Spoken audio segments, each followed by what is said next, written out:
Hey everyone, welcome back to my channel. My name's Sophie and in today's video we're going to be doing another romance reading vlog. I think romance has become my top genre, but let's find out. So before I get into the video, please remember to like this video if you enjoy it and subscribe to my channel for more British content. I primarily read fantasy, thriller and romance books and I post videos every Sunday and every other Wednesday. So as I said, I am a romance reader and I used to only read fantasy books. I never used to read like anything else. I'd read like maybe 2 romance books a year and that was it. And then in 2020 or 2021, I think it was 2020, I kind of got a bit burnt out of fantasy and I started to explore the romance genre a bit more, and I actually really enjoy it. And actually in 2025, romance was my top genre. It was romance, then fantasy, and then thriller books, which was quite a shock to me. I didn't think I had read that many romance books for it to be my top genre. So I've got some books here that I'm kind of going to use to decide, is romance my top genre really? This is just a bit of fun. You know, it's obvious that romance is a genre that I really enjoy, and I think that for me, I like to read different genres for different reasons. You know, I like fantasy for the escapism. I enjoy sometimes a much more deeper read, and then I love romance because sometimes they're just such easy reads. You know what you're going to get with a romance book, and then also you get some deeper ones as well. So we've got a bit of a mix here. And then I love thrillers just for the, you know, the quickness and the thrilling aspect of them. So I've got 4 romance books here, so let's go through them. So the first one is an author that I've been wanting to try for a very long time. I know that they're a very popular author in this genre. So we have Nora Goes Off Script by Annabel Monaghan. This is a really short romance book, so I'm interested to see how this story is going to progress, but I've wanted to read this author for a long time. I own all of their books as well, and I absolutely love their book covers as well. I'm not gonna lie, this was like a cover buy, and then when I looked into it more, I was hearing her everywhere, so I'm really interested to start this one. And then we have a couple of books in series. So we have Wildfire by Hannah Grace. This is the second book in the Maple Hills series, the first one being Icebreaker. Read Icebreaker, I think either earlier this year or late last year, and I really enjoyed it. Apart from the epilogue, I didn't really like the epilogue, but I'm interested to see what I think of this one and what I think of this series as well. We then have the Wingman by Stephanie Archer. This is the 3rd book in the Vancouver Storm series. Again, I started this series actually I think in the same vlog where I read Icebreaker, and I loved the very first book. I've recently read the second one, I really enjoyed that one, so I'm keen to carry on with this one. I think Stephanie Archer is very quickly becoming a favourite romance author of mine. And then we have Fall With Me by Becka. Mack. This is the 4th book in the Playing for Keeps series, which is again another like ice hockey romance series. So I've read the first 3 books, really enjoyed them, so I'm interested to see what I think of this 4th one. And then after this I've only got 1 book left.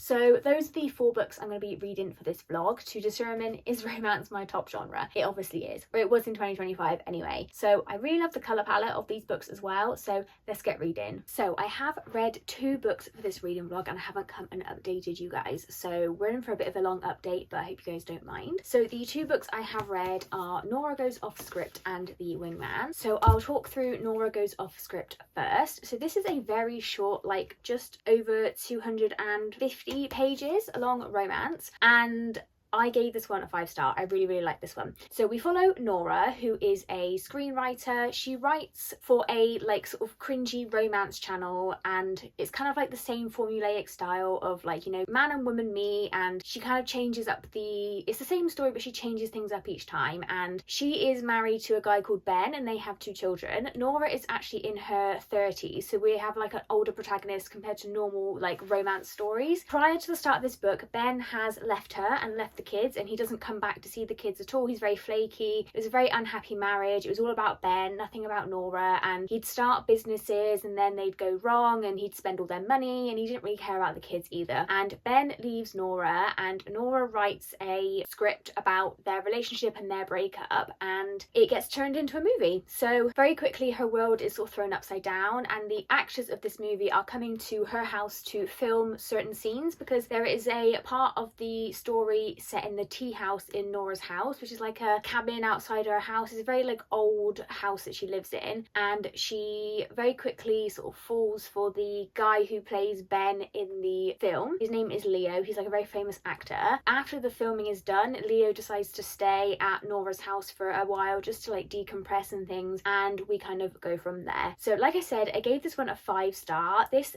really took me by surprise how much I really enjoyed this one. Like I said, it's really short, but you really do get to know these characters really well. I really enjoyed the relationship between Nora and Leo. It wasn't rushed, it was very like organic, and Leo was very respectful of her feelings, and the sort of third act conflict, or the conflict between the two of them, kind of made sense with regards to like the children. Leo was very respectful of the children's feelings and not trying to take their father's role in their life, and I really liked the relationship between Leo and the children. I think the kids are called Arthur and Bernadette. I really liked Leo's relationship with Arthur and Bernadette, and how he was not trying to be their friend, but he was really like helping them with things and being really supportive, like a father figure, without being a replacement father. Nora was a really strong protagonist. I think she was going through a lot with Ben, and I think she really like came into her own in this book and really put herself and her children first. And like I said, there was obviously a bit of a conflict between her and Leo, but I think how that happened made sense. And normally I say that I don't love kids in romance books, but I actually think I do if it's done right. Like, I really enjoyed it in here. I really enjoyed it in a few of Elsie Silver's books. It's just done right, and they're not just like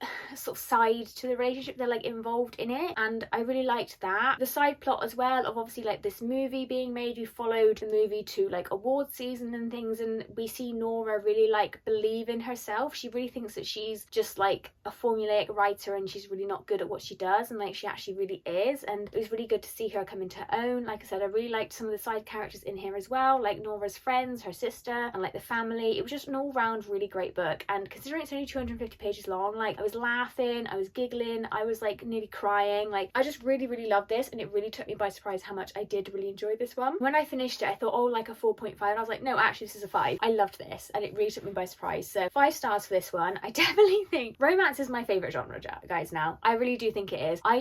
I'm really struggling with fantasy at the moment. I'm really not wanting to read it, but like a romance is just so easy, and just so like, this really got me, and I really wasn't expecting it to. So I'm excited to read more from this author in the future. I do have a few of her books, and I'm going to plan on reading them in the summer. But yeah, I really enjoyed this one, and don't let the short length of it put you off. This really like packs a punch. There's a lot going on. I just really enjoyed this one. So yeah, 5 stars for this one. And I really liked the way that like Nora was kind of like a normal person, and how Leo comes into her life and he's like a hotshot celebrity, really well known, he earns millions of pounds, and he just kind of like, he wants to be normal with her. He really appreciates the normality of her life, of like, oh, you know, they say like, what we're doing today, oh, we've got to drop Bernadette off of football and take Arthur here, and he's like, cool. Like, he's not trying to be anything else, and he's not trying to use his fame to like get with Nora. I just really enjoyed this, and how like they were friends first before anything happened. Like, I just really loved their relationship, their friendship, the relationship with the kids. Just loved this, all round loved this. 5 stars. And then I have read The Wingman by Stephanie Archer. This is the 3rd book in the Vancouver Storm series. So I gave this one 4 stars. It's definitely not my favourite in the series, but I still really enjoyed it. I just don't feel like we can beat Behind the Net at this point. So this one follows Hayden and Darcy, who are featured in the previous books. Prior to the start of this book and in the other books, Darcy is in a relationship with a guy called Kit, and Kit and Hayden and Darcy were all friends in like college, university, and Darcy and Kit get engaged, and then very shortly after, Darcy breaks off the engagement with Kit and basically comes to Hayden because they're friends, they're like really good friends, and she wants to basically just like start her life over. Darcy doesn't want another relationship. She's just been in an 8-year-long relationship with Kit, and she doesn't really know herself outside of this relationship. So she asks Hayden to essentially be her wingman and help her date, coach her on how to like not get attached to people and things like that. And it's very clear, even in the other book, that Hayden has more than friendship feelings towards Darcy. Now, Darcy kind of feels the same way, and there's been a bit of a misunderstanding which led her to get with Kit, but she wasn't very happy with Kit, and I think she very much buried herself. So like I said, I gave this one a 4-star rating. Love the hockey aspects as usual. Like, I loved seeing them going to games, love seeing Darcy get involved with the team, and I really liked seeing Darcy come into herself. Like I said, Kit was really not a nice person. Kit was really not good for her, didn't support her, even tried to like make her wear certain things. And you know, she has purple hair on this cover, and she's always wanted to dye her hair purple, and Kit's like, no, you can't do that, it would look weird. And Hayden's like,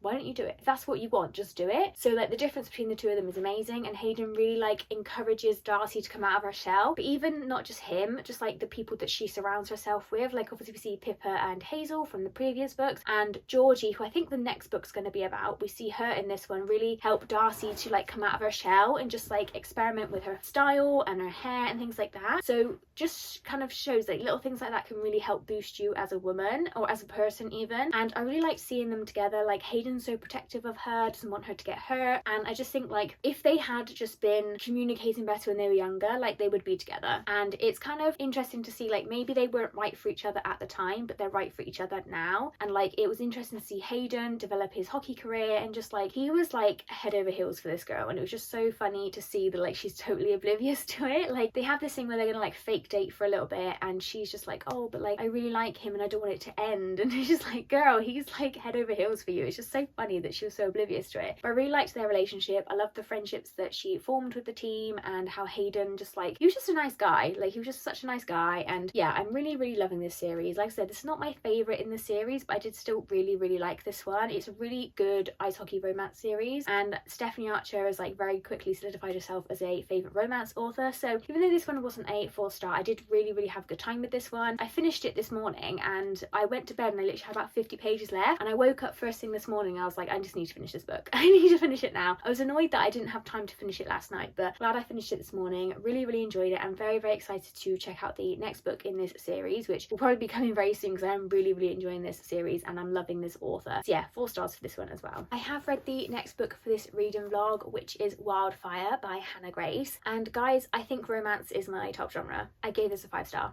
So I really like this one. Follow Russ and Aurora. So Russ was in the very first book. He is the, I don't want to spoil the first book, but there's a thing that happens with the ice skating rink and he's kind of like involved in it. They cross paths at university party and they end up having a one-night stand, and there's a bit of miscommunication going on. So he goes into the bathroom afterwards and he's like hyping himself up to ask her out on a proper date, because he thinks like, oh my god, how did I land a girl like her? She thinks that he's like on the phone to someone, so like skedaddles. And then they're both working at a summer camp that they both went to when they were children, I believe, or only Aurora went to. I can't remember if they both went to it. And they see each other there and they're kind of like, oh god, like they both think that the other one's like not interested. So there's a bit of miscommunication at the start, and then that is cleared up quite quickly, and then they start spending more time with each other, getting to know one another, and yeah, they build a relationship. And yeah, I really loved this one. I really loved how both of our characters had a lot going on family wise. So Aurora is the daughter of a very famous like Formula One team owner, I think. Her family is always in the spotlight, and she has always tried to get her dad's attention and love, and he just doesn't give it to her. He's really uninterested in her and her sister. He's got a girlfriend and a like stepdaughter, even though they're not married yet, and pays attention to them but doesn't pay attention to Aurora. So she sort of like grew up doing things, lashing out in order to get his attention. And then Russ has a problem as well. His dad is a gambling addict, and this stems into like an alcohol problem, and he is constantly asking Russ for money, and it's just a very difficult situation.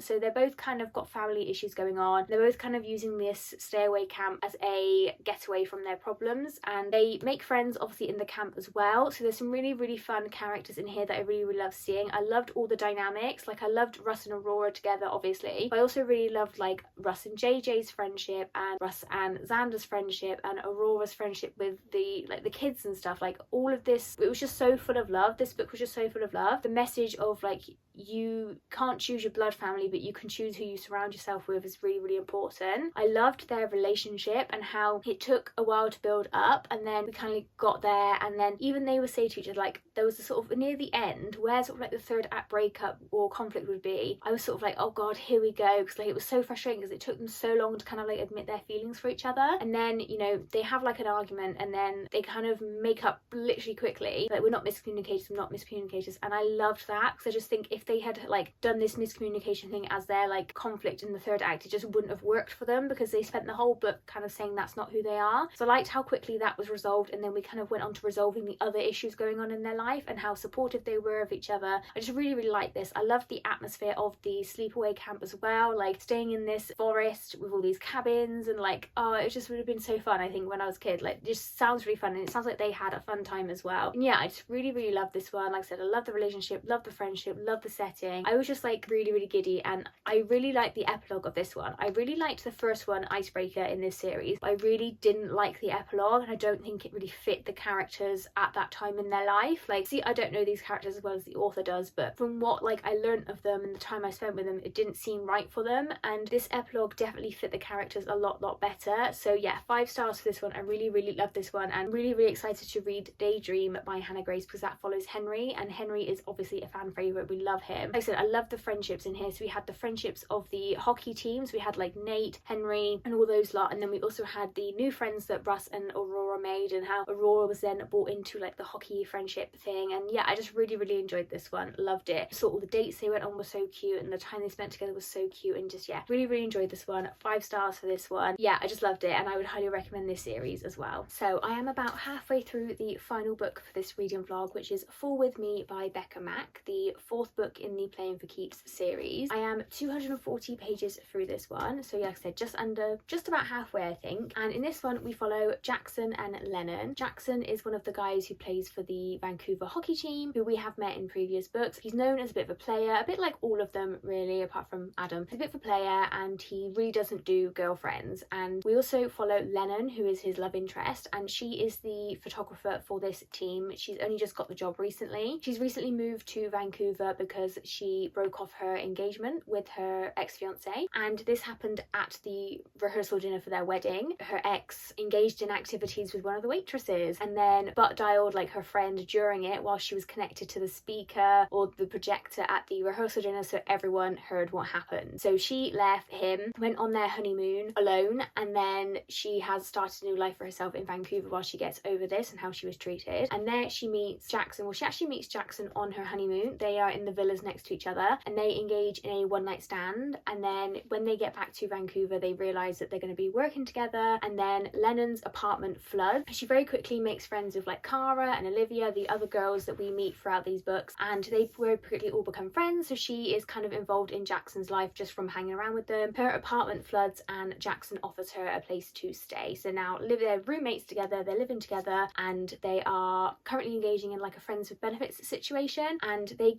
won't really admit to each other their feelings for each other. So that is the premise of this book. So far I'm really enjoying this one. This is definitely like one of my favourite ones in the series. I definitely think as this series goes on it just gets better and better. I think as well because you get to know the characters so much more, and obviously we see a lot of the previous characters in these series as well. So we see a lot of like Olivia and Carter and Jenny and Garrett and things like that, and I just really love seeing them and seeing them all become friends and just like love each other. So yeah, I'm really enjoying this one so far. There has been a few very funny moments in this where I've actually like laughed out loud, and I don't really tend to do that with books. I sort of like, you know when you sort of read something online you sort of do that like you know, you just breathe a little bit heavier, but I've actually been laughing at some of the things in this book. And yeah, I just really like the couple together. I really like how supportive they are of one another, and just how like they quite obviously care for each other and they just won't admit it, and it's just really quite funny. Like Lennon has some allergies to I think peanuts and tree nuts. I think she has a nut allergy, and Jackson, like when she starts staying with him, he just immediately throws everything out that contains nuts, even though like he could still eat them. I think it's only when she like ingests them that it's a problem, and he just like bins everything, completely cleans the kitchen, and she's just kind of like, huh, you know, like it's just like simple things like that, which is like a really simple thing to do really. I feel like if you know some of the nut allergy, you're going to get rid of everything nut based. He doesn't even see it as a big deal either. It's just little things like that, and it's just really sweet seeing them together, and like just funny how like everyone around them, like including us, can see that they are so right for each other and just made for each other. They just won't admit it to each other. It's just kind of funny really. So yeah, I'm really liking seeing their friendship develop. I'm really liking to see like really come into herself after her breakup. I think she went through a lot and she really hasn't like processed it, or like, you know, it doesn't help that her ex keeps calling her and trying to get back with her and things, but she's really strong and really resilient, and I just really love this for her. And yeah, I just really like following Jackson. He's like really nice to follow. He's just a nice guy really. He's a bit of a player at the start, but he really turns it around, and like he really does care deep down. It's just really sweet really. Like I said, I love seeing all the previous characters as well from the other books as well. So yeah, I'm just about halfway through this one. I'm hoping to get this one finished today, but yeah, I'm really enjoying this one so far. I'm thinking of giving this maybe a 4-star rating. It's not quite a 5-star romance for me, but I am really enjoying this series so far, and I'd highly recommend, if you like ice hockey romances, definitely check out this series. I'm just coming in to wrap this reading vlog up. I did finish reading Fall With Me by Becca Mack. I'm not sure if I want to give this one a 4-star rating or a 4.5. I actually really enjoyed this one. I did think in some parts like the smut got a bit repetitive, and I did feel like we were kind of having the same argument over and over, or even the same discussion about, you know, Jackson's a playboy, he doesn't want a girlfriend and all things like that. So that did get a bit wary, and as ever with Becca Mack books, I just don't think they need to be this long. Like honestly, I got to like page 270, and that's usually when in a romance book, like romance books usually only sort of like 300 300-ish pages, 350 pages maximum. So usually at that point is when you start having like the third act conflict, and we definitely did get sort of like a little bit of conflict at that point, and then it just keeps on. So I think maybe a 4-star rating is like the max really I can give this book. I don't know, I did really like it. I thought that what these guys, like the discussions that they had about like learning to love yourself and loving each other and just accepting yourself for who you are, and Jackson feels like he can never settle down anywhere because people don't love him, and yeah, it was just those conversations make you think like you don't choose your, not that there's anything wrong with Jackson's family, obviously his parents aren't around and his grandmother raised him, but it's like you can also choose family as well, and I think he almost didn't accept that these people would like him for who he is, and I feel like we had that as well with like Jenny in her book. It's very much like a found family aspect to this book, which I really did enjoy, and there was bits near the end that I definitely like teared up at, and I thought it was really sweet, and I liked how everything kind of came full circle for them both, and yeah, I just really liked their growth together and separately as well. So I did really like this one. I think I don't want to be like a 4.25, but like I feel like maybe between a 4 and a 4.5. I'm not sure what to rate this one. This is definitely like, my friend who recommended this series to me definitely said that this just gets better with each book, and I definitely feel that. Like Adam's book, this book are definitely my favourites in the series, and I think the 5th book follows Cara and Emmett, and obviously they've been married this whole time, and I know that it's about a quite difficult topic, and I just know I feel like that could be the 5-star maybe of this series. I don't know, I love that couple and I know it's a heartbreaking story, so do agree these definitely get better and better as they go on. I'm definitely interested to check out more from this author as well. I mean, I just love a good hockey romance. So that is going to be it for this reading vlog, and I think romance is my top genre, guys. I just love it. I eat it up every time. Yeah, I mean, it's a bit repetitive and stuff, but like I just love it. You know exactly what you're going to get with a romance, and I just love it. So we've had 2 5-stars and then 2 4-stars, I think, if I'm remembering correctly, for this reading vlog, which is just like, yeah. I'm really struggling with like fantasy and stuff at the moment, so I just think I'm on the romance train. Let's just keep the train going, you know. So like I said, that is gonna be it for this reading vlog where I read some romance books. Please comment down below if you've read any of these books, or if you have any like recommendations for books that you think I would enjoy. I'd love to hear them below. Please don't forget to like this video if you enjoyed it, and subscribe to my channel for more bookish content, and I'll see you in the next one, guys. Bye.